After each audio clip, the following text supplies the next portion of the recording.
Olá, meus queridos alunos! Neste vídeo faremos a correção das atividades de Geografia da semana 1 do Plano de Estudo Tutorado, volume 3. Diferentes lugares, espaço urbano e rural. Dentre os diferentes lugares que formam o meio em que vivemos, hoje vamos falar do meio rural e meio urbano. Meio rural é o espaço compreendido no campo.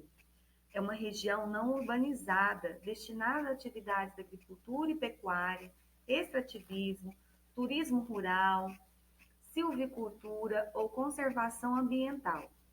É no espaço rural onde se produz grande parte dos alimentos consumidos no espaço urbano. Meio urbano é tudo aquilo que está relacionado com a vida na cidade e com os indivíduos que nela habitam, por oposição ao rural, que é relativo ao campo ou interior.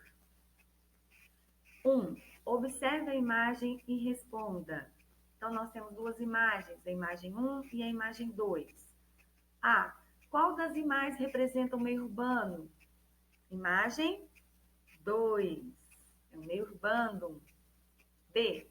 Observando a imagem do meio rural, descreva suas características. Bom, pessoal, vocês podem ter descoberto outras coisas, tá? Podem até me mandar uma foto das respostas de vocês para eu estar dando uma lida, mas eu observei o seguinte: chão de terra, horta, né? Tem uma hortaliça aí que está sendo plantada e olha que lindo, né? Olha que linda a horta dele. Árvores ao redor, vejo árvores. Casa de madeirinha, né? Olha lá a casa de madeira. Em cidade, normalmente a gente não vê isso, né? Pode ocorrer? Pode. Mas, assim, é mais específico mesmo da gente encontrar em regiões rurais. Mas vocês podem ter observado outras coisas, tá? Então, manda a foto para a tia da resposta da letra B, que eu quero saber o que vocês colocaram. C. Você mora no meio rural ou no meio urbano?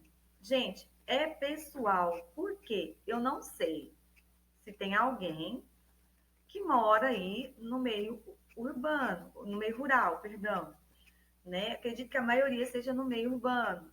Mas eu coloquei pessoal porque eu não sei, tá bom? Pelo que a gente conversou na sala, a maioria mora na cidade. Então vamos prosseguir. Opa, nem tenho 2 ainda. Nós vamos fazer a leitura de outros textos. Então vamos lá. Cidade e campo. Atualmente, a maior parte da população brasileira vive nas cidades, mas nem sempre foi assim. A partir da década de 1960, houve um aumento na quantidade de indústrias nas cidades do Brasil. Isso atraiu a população rural, que buscava melhores condições de vida.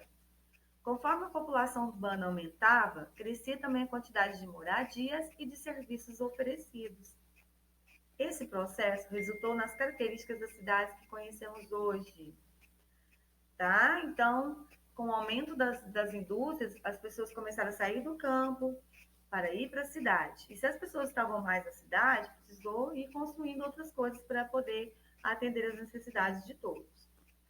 Diversidade dos meios urbano e rural. Os espaços rurais e urbanos possuem características diversas.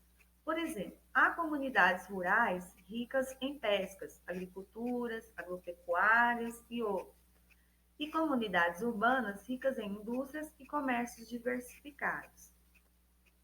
São as diversidades que marcam as tradições das comunidades, sejam elas urbanas ou rurais. Os elementos da paisagem resultam dos fenômenos naturais e das atividades humanas, né?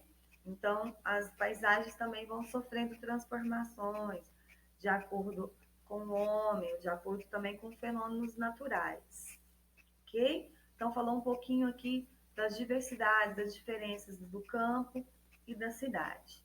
Então, vamos para o número 2. Marque se a figura representa uma paisagem do meio urbano ou do meio rural. Na paisagem 1, pela característica que nós vemos aí, é uma paisagem rural. No 2, paisagem urbana. Ó, asfaltos, veículos, né? paisagem rural, é até uma aldeia, né, indígena. Então, paisagem rural, é verdade? E o último, presença de prédios, nós vemos uma paisagem urbana. Bem tranquila essa atividade, acredito que todos tenham acertado, não tenham tido dificuldade. 3. Leia o texto a seguir. Deixa eu tirar um pouquinho, que não vai dar, tem que ser aqui mesmo. Vamos lá. Em cada cidade, estado, país, existem modos de vida diferentes. Você já ouviu falar do povo Korowai? São um povo do sudeste da Papua, Indonésia. Eles têm um modo de vida bem diferente, vivem nas alturas.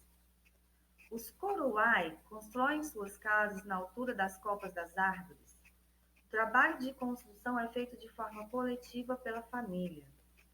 Quanto mais alta for a casa, maior será o respeito conquistado pela família.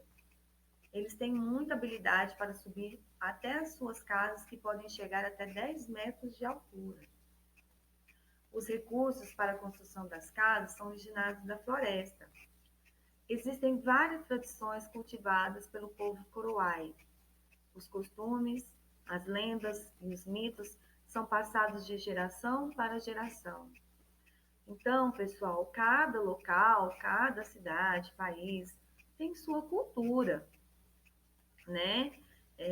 E nós estamos falando aqui do povo Korowai.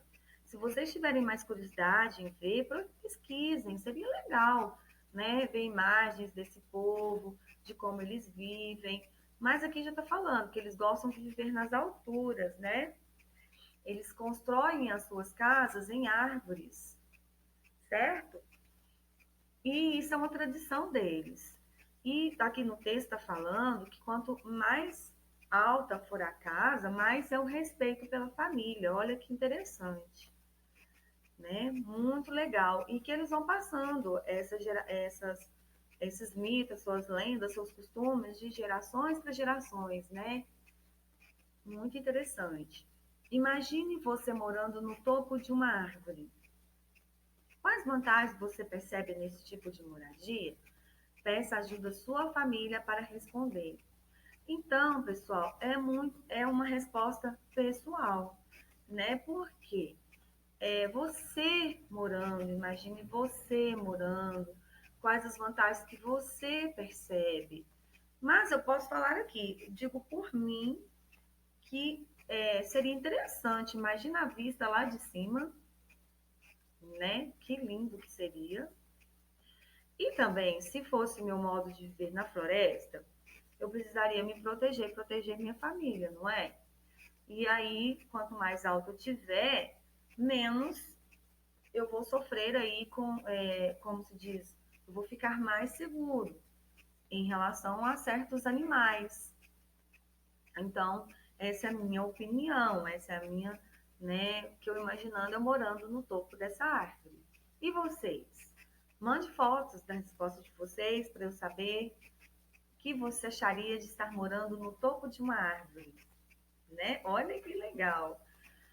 Qual a tradição marcante do povo Korowai e com quais recursos as casas são construídas?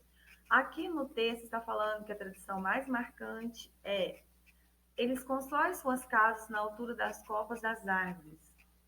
É uma tradição marcante do povo deles.